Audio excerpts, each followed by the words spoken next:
Richard Valentine was the kind of man many envied. At 33, as the owner of a chain of luxury restaurants in New York City, he had everything money could buy: sports cars, penthouses in upscale neighborhoods, and trips to exotic destinations. However, what most people didn't see was the emptiness he felt behind his glamorous life. Surrounded by people who seemed to care only about his status and wealth, Richard got used to faking a smile and hiding his true emotions. The parties, events, and casual relationships filled his time, but not his heart. It was a rainy Tuesday night, and Richard was driving back home after a business dinner that hadn't gone as planned. While waiting for the light to turn green, he watched the frantic movement of people crossing Fifth Avenue, all rushing to escape the torrential rain. That's when something caught his attention. In the middle of the sidewalk, huddled under a store awning, a young woman was sitting, clutching a torn blanket, her eyes fixed on the ground as if the city around her didn't exist. She seemed so out of place in that hurried, indifferent scene that Richard felt a pang of curiosity. Richard was used to ignoring other people's problems. After all, that was how he had learned to survive in the urban jungle: focus on himself and keep his distance from situations that might bring complications. But something about that woman intrigued him.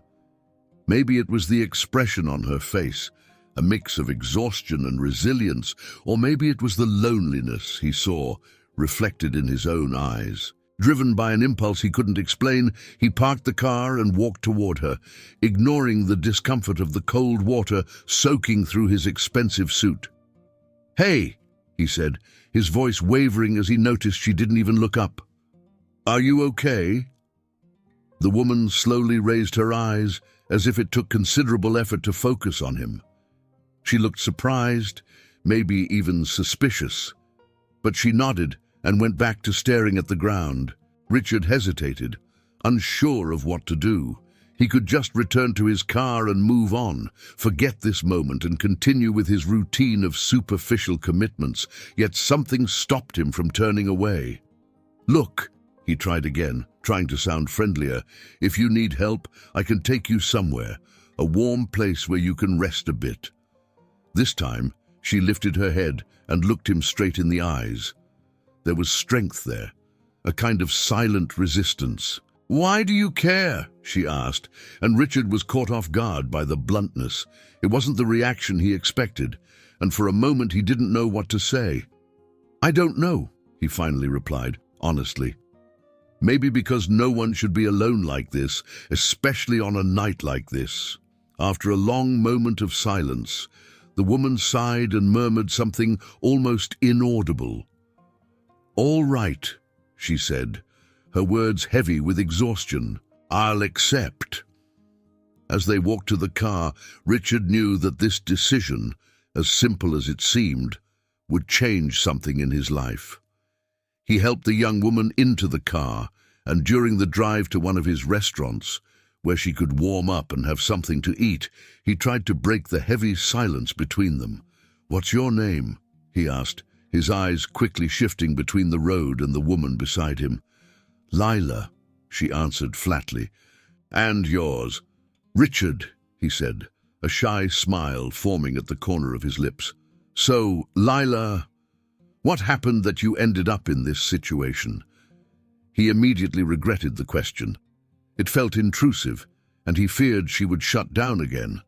But, to his surprise, Lila just sighed and began to speak, slowly and hesitantly, as if she wasn't sure he really wanted to hear. She explained that she had been kicked out of her home at 17 after an unplanned pregnancy caused a rift in her family. She didn't go into details but mentioned abuse and a broken family relationship, making it clear that there was a lot more pain hidden beneath her calm voice. Since then, she'd been wandering the streets, surviving on odd jobs and relying on the generosity of strangers, but she never felt truly safe, not even once. Richard listened in silence, struggling to process the harsh reality she faced daily. For him, difficulties had always been related to business, investment decisions, or managing corporate crises. Lila's life was a world apart from what he knew. When they arrived at the restaurant, the manager looked at them with a mix of curiosity and concern. It wasn't common for Richard to show up there late at night, much less with a woman who clearly didn't fit the profile of the usual clientele. "Bring her a full meal," Richard ordered, ignoring the manager's puzzled look. "And a hot tea, please." Lila ate slowly, as if she couldn't believe the meal was actually at her disposal. Richard was fascinated watching her, wondering how someone so young and beautiful could have ended up in such a difficult situation. As the night wore on, they talked more, and Richard felt something he hadn't experienced in a long time, a genuine connection. No expectations, no hidden agendas, just two strangers sharing their stories. It was nearly dawn when Richard drove her to a shelter. Before they said goodbye, he took an envelope out of his jacket pocket and handed it to her. "Here's some money," he said, awkwardly. "Use it for whatever you need. If you want, I can help you find a job." She hesitated, holding the envelope without opening it, her eyes fixed on his. "Why are you doing this?" she asked again, her voice low and uncertain. Richard smiled, but this time there was sadness in his eyes. "Maybe because I need to believe I can still do something good." They said goodbye, and Richard returned to his car, watching in the rearview mirror as she entered the shelter. He didn't know what to expect from that night, and he certainly didn't expect to feel a tightness in his chest as he drove away. But at that moment, something changed inside him, and he could no longer ignore the feeling that, somehow, their lives were connected. The days following his encounter with Lila passed in a blur for Richard. He returned to his routine, dealing with endless meetings, important negotiations, and social events filled with forced smiles and empty conversations. However, something was different. No matter how hard he tried to focus on work, his mind kept drifting back to that rainy night and the woman he had met under the store awning on Fifth Avenue. He thought about Lila more than he'd like to admit, wondering how she was, whether she had managed to use the money he'd given her to get off the streets and find some stability. Yet he didn't have the courage to look for her. He didn't want to seem invasive, nor did he want to face the possibility that the connection he had felt was just a figment of his imagination. But life, in its unpredictability, seemed to have other plans for him. 3 months later, Richard was sitting in his office, reviewing financial reports, when he received an unexpected call from a hospital. The voice on the other end was serious and formal, informing him that a woman named Lila had listed him as an emergency contact.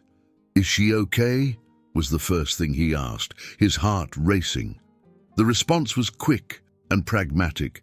"She would like to speak with you. If you can come over, that would be ideal." Richard didn't hesitate. He grabbed his car keys and drove to the hospital, unsure of what to expect. As he navigated through the busy streets of New York, his mind was filled with questions. What had happened? Was she sick? Had she gotten into trouble? When he finally arrived at the hospital, he was directed to a small, cold room where he found Lila sitting in a chair, her eyes fixed on the floor. She looked different, paler and more fragile than he remembered. Still, there was a quiet strength in her that remained, something he had noticed from their first meeting. When he entered the room, she lifted her gaze, and for a moment, they just stared at each other in silence. Then she spoke, and her words would change Richard's life forever. "I'm pregnant," Lila said, her voice low and heavy with emotion. Richard felt as if the ground had crumbled beneath his feet. He blinked, stunned, trying to absorb what he had just heard. "I don't know what to say," he murmured, unable to find better words. How did this happen?" The question sounded foolish as soon as it left his mouth, but it was the only thing his confused mind could formulate. Lila took a deep breath and let out a weak, almost ironic smile. "I think you know how this happened," she said, not hiding the bitterness. "That night, after you helped me, we ended up sleeping together. It was just one night, and I never expected to see you again. But now, here I am, and I didn't know where else to go, so I came to you." Richard felt like he was being pulled into a reality he didn't know how to handle. He wasn't naive. He knew his life was constantly surrounded by people trying to get close to him out of interest. But this was different. He looked at Lila and saw the fear in her eyes, the vulnerability she tried to hide, and realized she wasn't there to ask for anything. She just needed him to know. "Are you sure?" he asked, immediately regretting the incredulous tone in his voice. "Yes," she replied, with a firmness that made it clear there were no doubts. "I took the test, and I didn't come here to ask anything of you, Richard. I just thought it was fair that you knew." Richard closed his eyes for a moment, trying to process everything. The responsibility weighed on his shoulders like never before. He didn't know anything about being a father, let alone raising a child with a woman he barely knew. But there was something about Lila that stopped him from walking away, something that made him want to be there, even if the rest of the world thought he was making a colossal mistake. "I'll help you," he finally said, his voice sounding firmer than he felt. "Whatever you need, I'll be here. We'll figure this out together." The words came out without thinking, but as soon as they did, he realized they were true. Richard had always been a man of quick decisions, and this time would be no different. He knew that facing the situation head-on was the only way to handle it, and he wasn't about to shy away from his responsibilities. Lila, for her part, seemed surprised. "Why?" she asked, and he saw tears glisten in her eyes. "Why do you care?" "Because it's not just about me," he responded, feeling a strange sense of calm as he said the words. "It's about you, and now, about this child. I'm not going to pretend I know what to do, but I'm going to try, and I'm not going to let you go through this alone." They sat in silence for a moment, and then Lila let out a deep sigh, as if she were releasing a weight she had been carrying for months. "I don't want to be a problem for you, Richard," she said, her voice trembling. "I just want to give this child a better life than I had. And if that means doing it alone, I will." Richard felt a pang in his heart at hearing those words. He knew Lila was strong, perhaps stronger than he would ever be, but he couldn't bear the thought of seeing her face it all without anyone by her side. "You're not alone," he reaffirmed. "I promise." The following weeks were a whirlwind. Richard moved Lila into an apartment he kept vacant in a quiet neighborhood, arranged for medical care, and began organizing his life for the baby's arrival. But as he became more involved in this new reality, he began to realize that taking on this responsibility was just the beginning. His decision to help Lila did not go unnoticed, and soon rumors, whispers, and disapproving glances from everyone around him started to emerge. Close friends, colleagues, and even family members didn't hide their skepticism. "You must be crazy," his business partner said one day during a meeting. "This woman came from the streets. How can you be sure she's not trying to take advantage of you?" Richard heard the comments, but something inside him had changed. Where before he cared about others' opinions, now he was determined to follow what felt right. He didn't know Lila well enough to have all the answers, but he knew she wasn't an opportunist. There was something genuine and honest about her, and that was all that mattered to him at the moment. And so, Richard began to distance himself from the superficial world he had always known, diving into a much more complex reality, full of nuances he never imagined. He knew the path would be difficult, that he would face judgments and obstacles, but for the first time in years, he felt he was making a decision that wasn't driven by fear or pride. It was a decision driven by compassion and the hope for something greater. The first months of Lila's pregnancy were a period of adaptation and challenges for Richard. His life turned upside down in ways he could never have predicted. Suddenly, concerns about restaurant profits and glamorous parties gave way to doctor appointments, schedule reorganization, and frequent visits to the apartment he had set up for Lila. At first, it all felt like a confusing, distant dream, but as the months passed, reality began to solidify.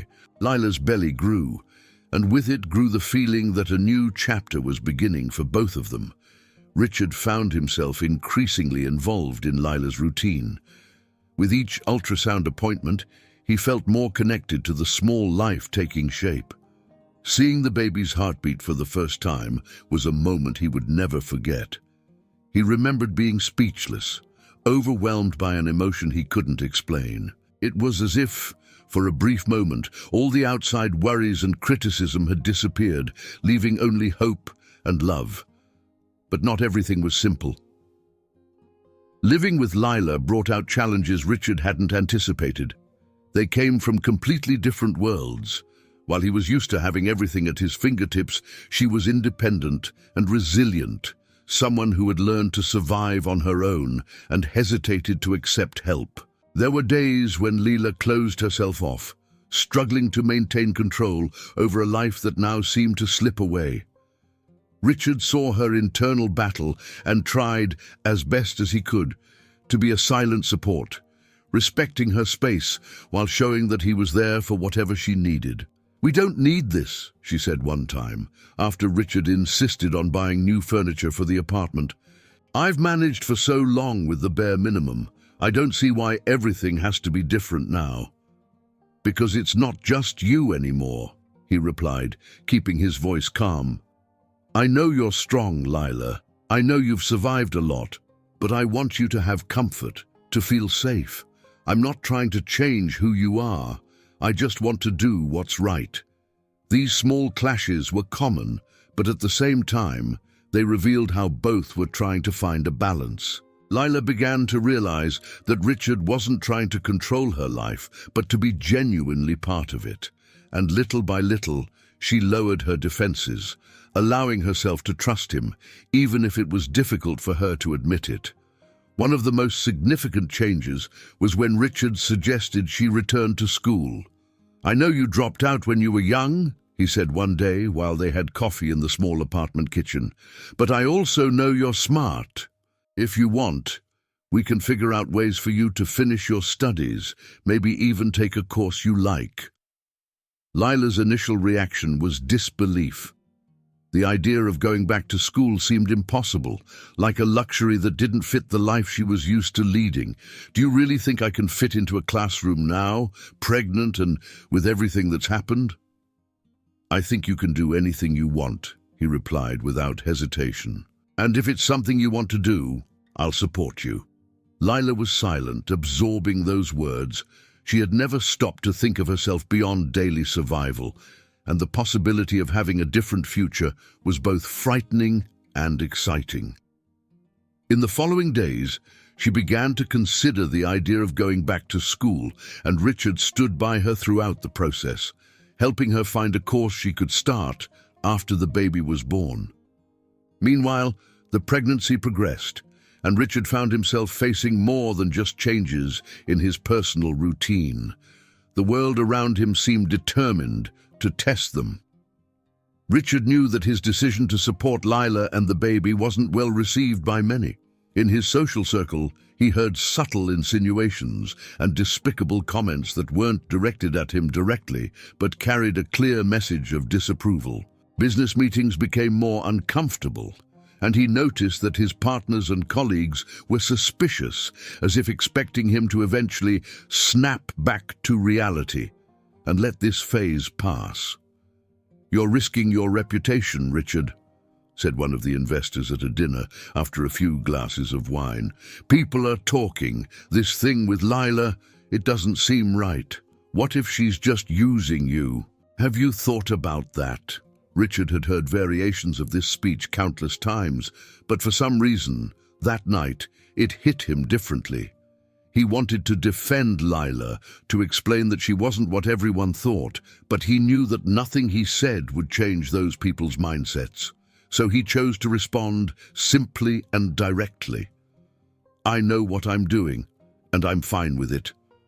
However, not everyone was so diplomatic. A few days later, his mother, a traditional woman who had always prioritized the family's image and status, sought him out for a serious conversation. "Richard, I understand that you want to do the right thing," she said, while serving tea in the enormous living room of her house. "But you need to think about the consequences. This girl is not like us. She came from the streets. Imagine what people will say when the baby is born." "I can already imagine," he replied, keeping his tone calm, but feeling a growing anger. "But Mum, I'm not going to make decisions based on what others think. I care about her. I care about our child, and that's what matters now." The conversation ended without agreement, and Richard left feeling as if, no matter how hard he tried to explain, no one seemed to really want to understand. Prejudice and judgment were coming from all sides, and there were times when he wondered if he could handle the pressure.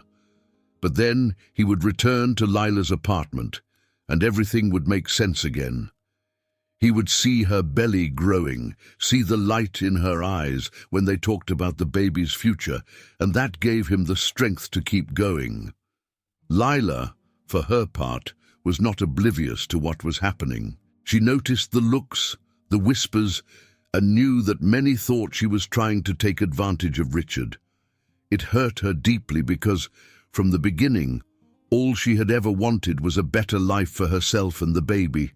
She wanted to give back for what Richard was doing for her, wanted to show that she was capable of building a dignified life without relying on his generosity.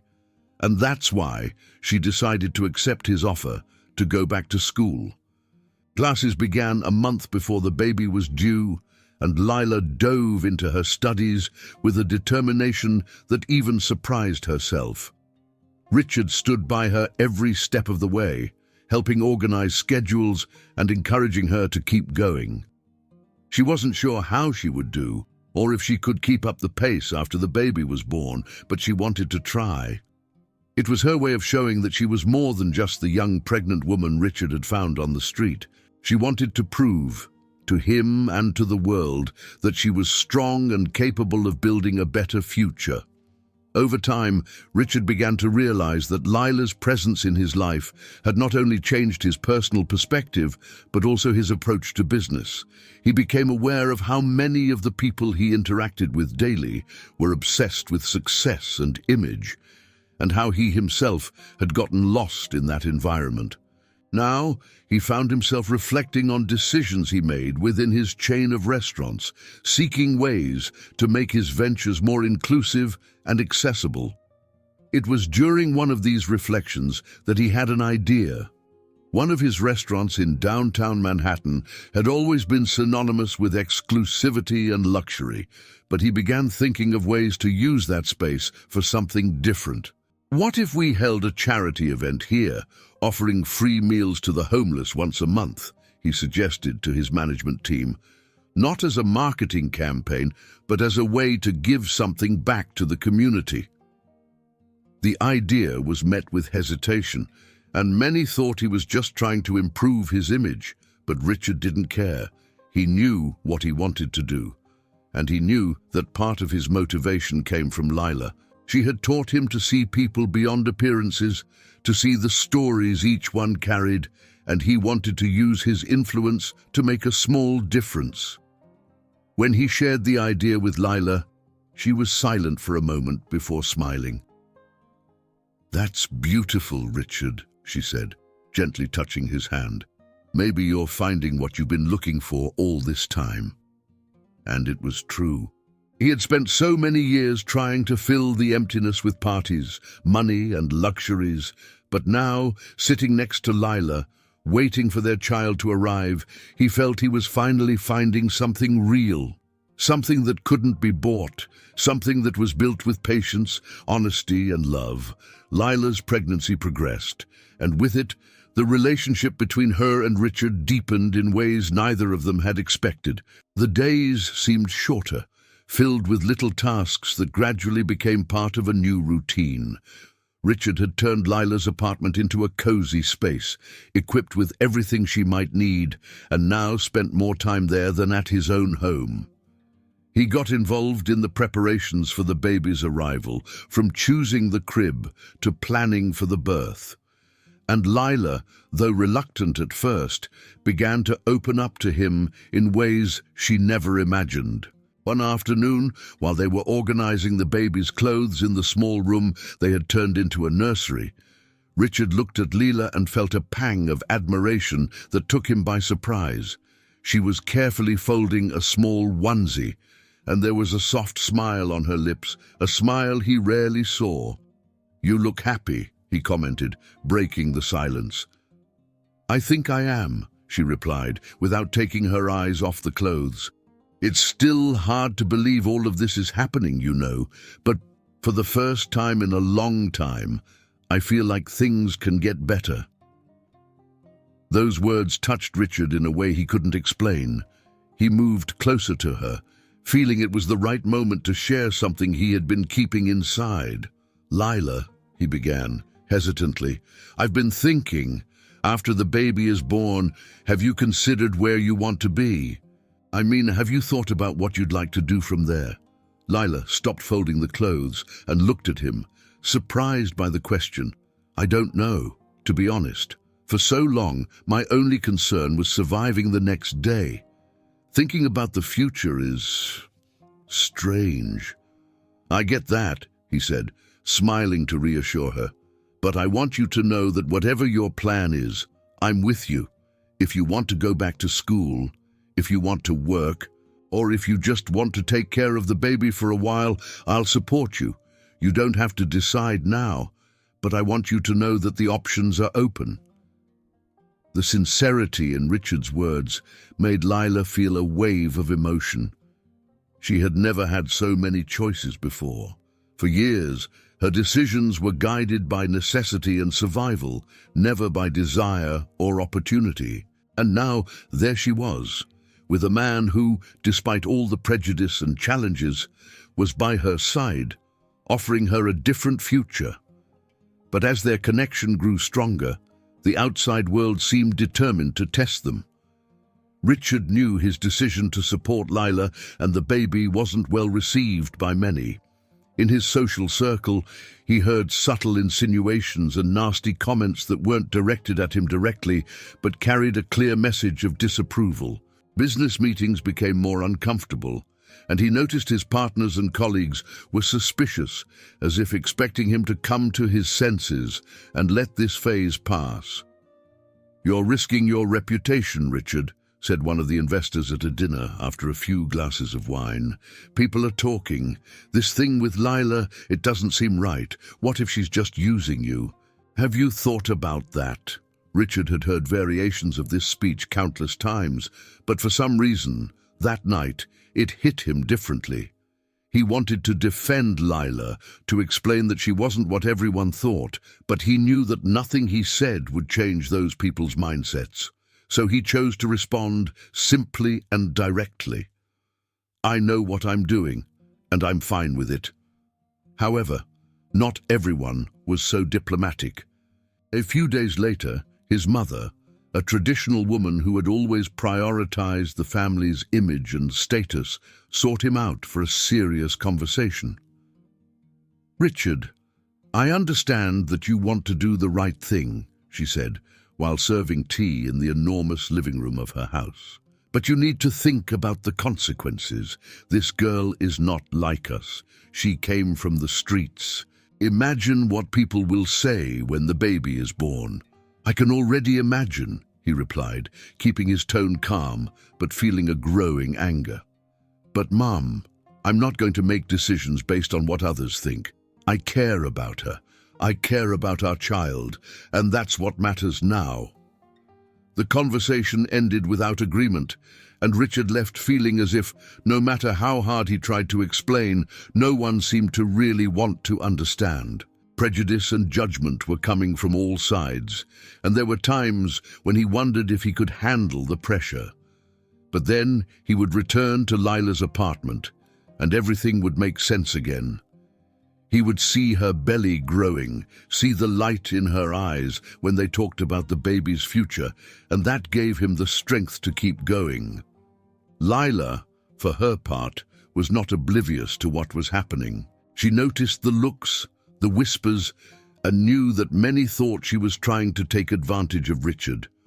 It hurt her deeply because, from the beginning, all she had ever wanted was a better life for herself and the baby.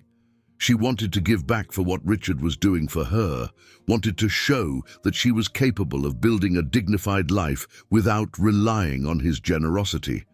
And that's why she decided to accept his offer to go back to school. Classes began a month before the baby was due, and Lila dove into her studies with a determination that even surprised herself. Richard stood by her every step of the way, helping organize schedules and encouraging her to keep going. She wasn't sure how she would do, or if she could keep up the pace after the baby was born, but she wanted to try. It was her way of showing that she was more than just the young pregnant woman Richard had found on the street. She wanted to prove, to him and to the world, that she was strong and capable of building a better future. Over time, Richard began to realize that Lila's presence in his life had not only changed his personal perspective, but also his approach to business. He became aware of how many of the people he interacted with daily were obsessed with success and image, and how he himself had gotten lost in that environment. Now, he found himself reflecting on decisions he made within his chain of restaurants, seeking ways to make his ventures more inclusive and accessible. It was during one of these reflections that he had an idea. One of his restaurants in downtown Manhattan had always been synonymous with exclusivity and luxury, but he began thinking of ways to use that space for something different. What if we held a charity event here, offering free meals to the homeless once a month, he suggested to his management team, not as a marketing campaign, but as a way to give something back to the community. The idea was met with hesitation, and many thought he was just trying to improve his image, but Richard didn't care. He knew what he wanted to do, and he knew that part of his motivation came from Lila. She had taught him to see people beyond appearances, to see the stories each one carried, and he wanted to use his influence to make a small difference. When he shared the idea with Lila, she was silent for a moment before smiling. "That's beautiful, Richard," she said, gently touching his hand. "Maybe you're finding what you've been looking for all this time." And it was true. He had spent so many years trying to fill the emptiness with parties, money and luxuries, but now, sitting next to Lila, waiting for their child to arrive, he felt he was finally finding something real, something that couldn't be bought, something that was built with patience, honesty, and love. The last weeks of Lila's pregnancy were marked by a mix of tension and anticipation. With the due date approaching, both Richard and Lila found themselves in a whirlwind of emotions and preparations. Despite the criticism and prejudice they still faced, there was a growing sense of calm between them, a peace that seemed to grow whenever they were together. However, that calm was about to be challenged. Labor started on a rainy, early morning, a coincidence that didn't go unnoticed by Richard, reminding him of the night he and Lila had met. He received the call from Lila shortly after 3 in the morning, her voice trembling with pain and fear. "It's time," she said, and that was all he needed to hear. Richard jumped out of bed, grabbed his car keys, and sped through the wet, dark streets of New York to reach her. When he arrived at the apartment, he found her pale, clutching her belly, breathing deeply, trying to stay calm. Without wasting time, he helped her down the stairs and got her settled in the car, driving as fast as he could to the hospital. During the drive, they barely exchanged words. Lila was focused on controlling the pain, and Richard was trying to focus on the road, even though his heart felt like it was about to burst out of his chest.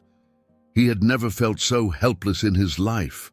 He was a man used to controlling everything, finding quick solutions to any problem, but now all he could do was hold her hand and hope everything would be okay.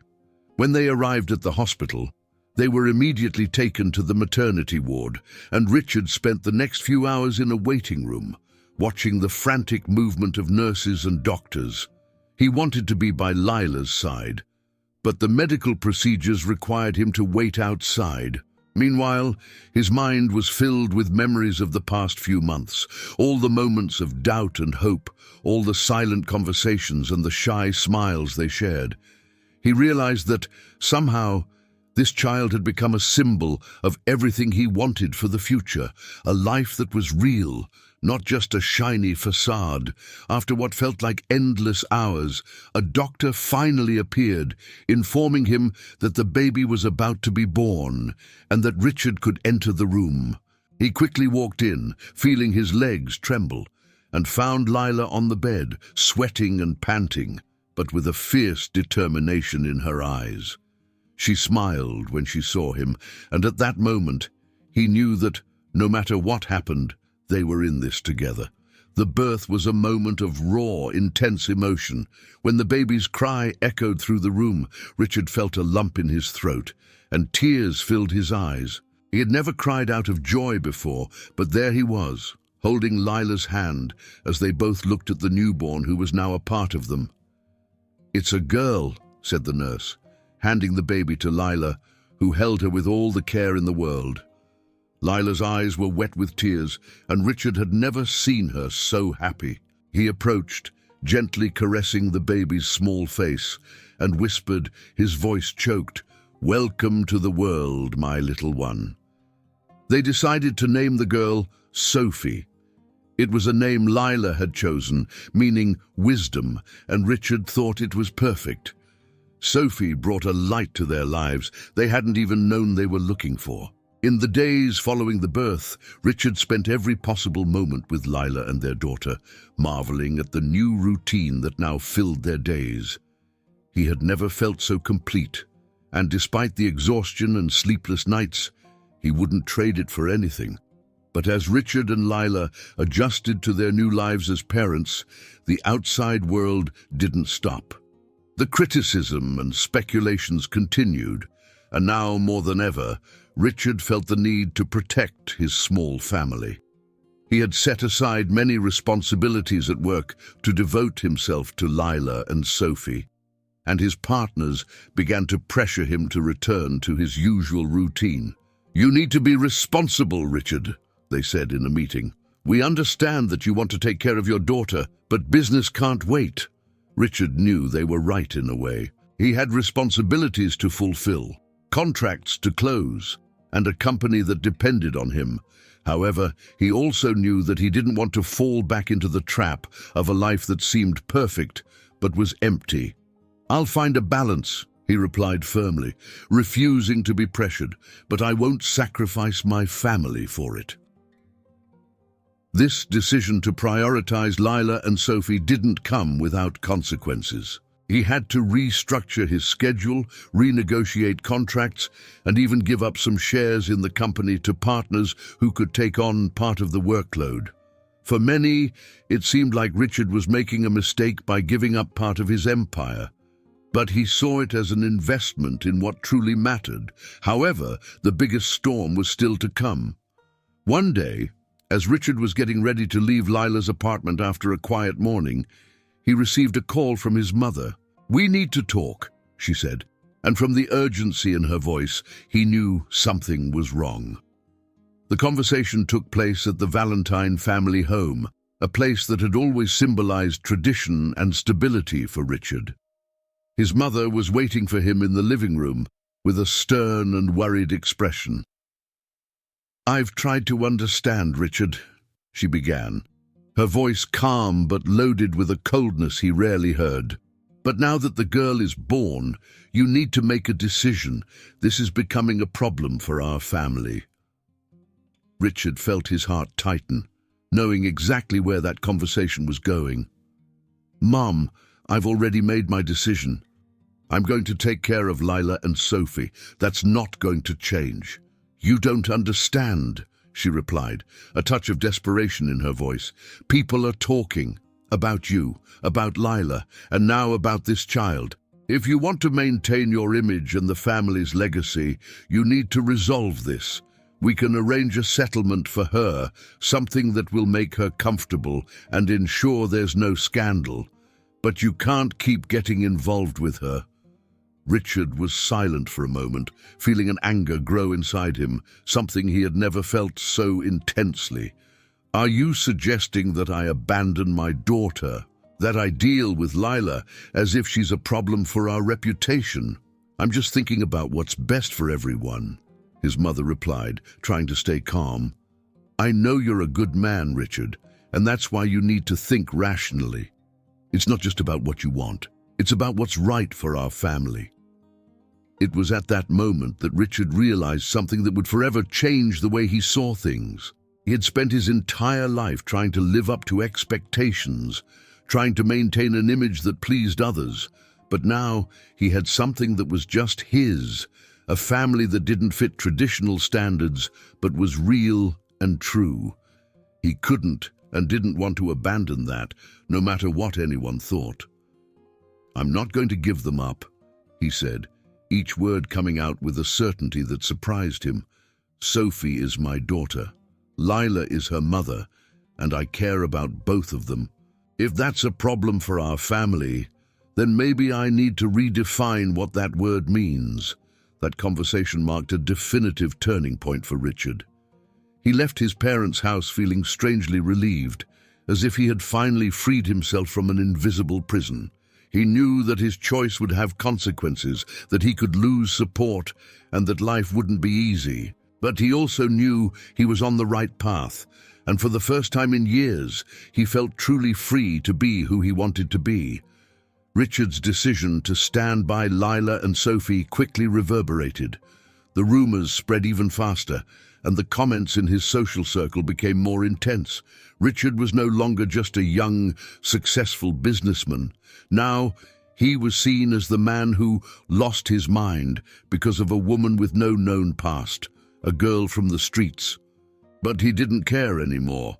The criticisms, which once affected him, now seemed insignificant compared to the love he felt for his little family. He had made his choice, and it was final. The first few months of Sophie's life were a period of learning and growth for Richard and Lila.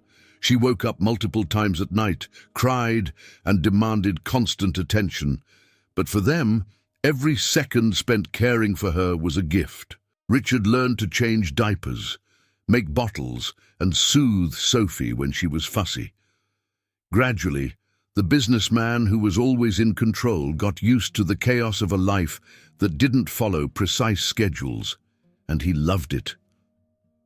Sophie's smile, every time he entered the room and picked her up, made all the stress from the outside world disappear. But while Richard found a new balance in his personal life, he knew he couldn't ignore professional matters forever. The company needed him, and he had commitments that had to be honored. He met with his partners and made it clear that he was willing to share responsibilities, but that his priorities had changed. "I'm not going back to the old routine," he told them.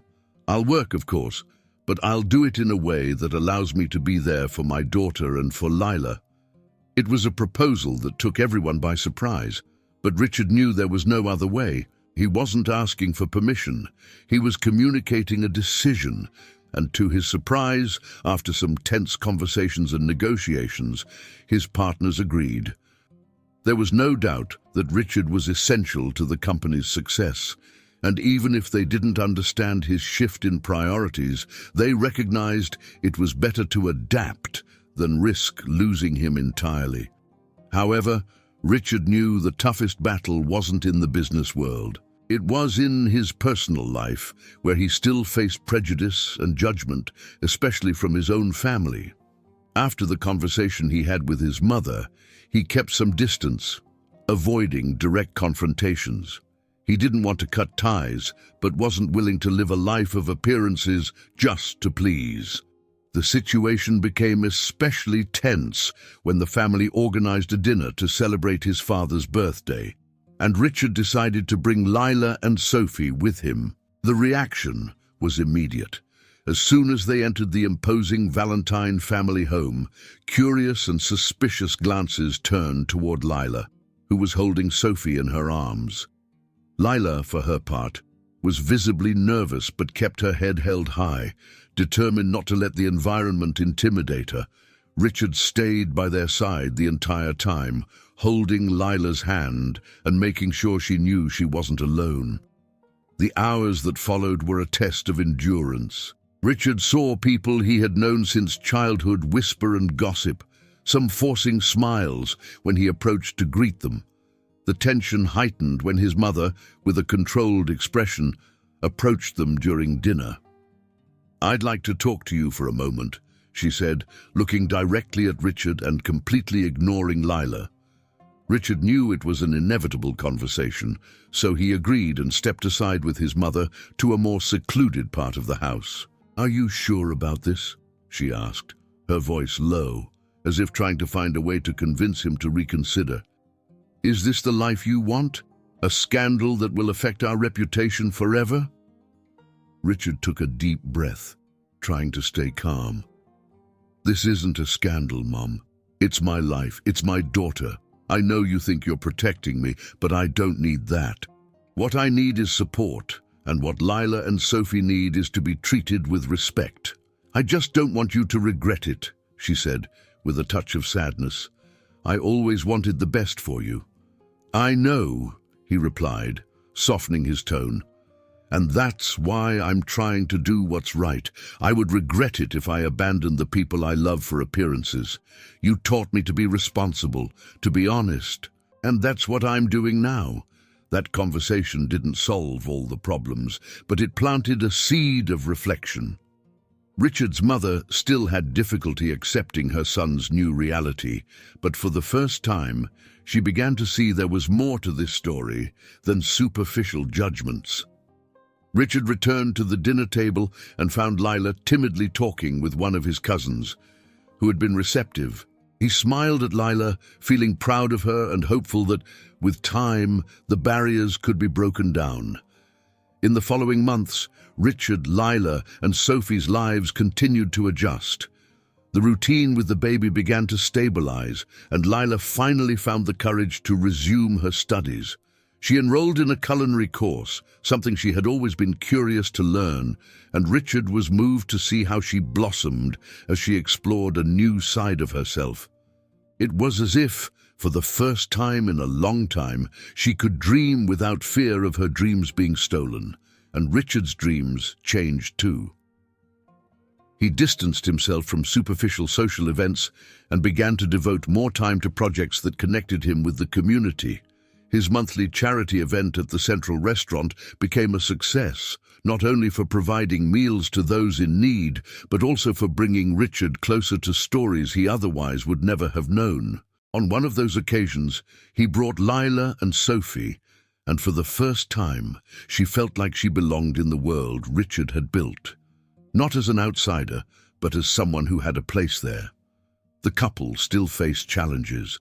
They argued, had moments of insecurity, and constantly fought against external prejudices. But each obstacle seemed to strengthen the bond between them, solidifying the foundation of trust and mutual respect they had built.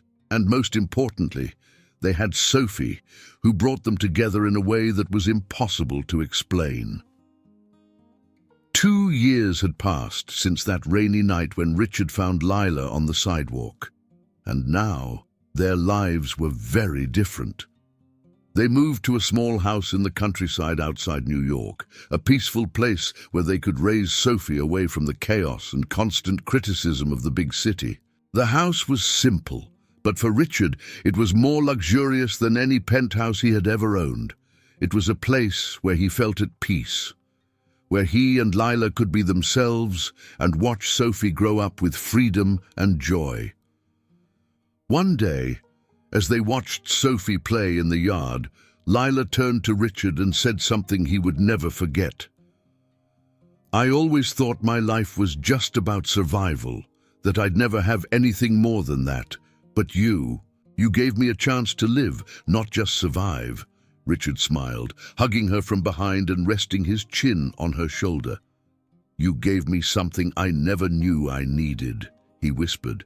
"You gave me a family. And that's more than anything I ever dreamed of having."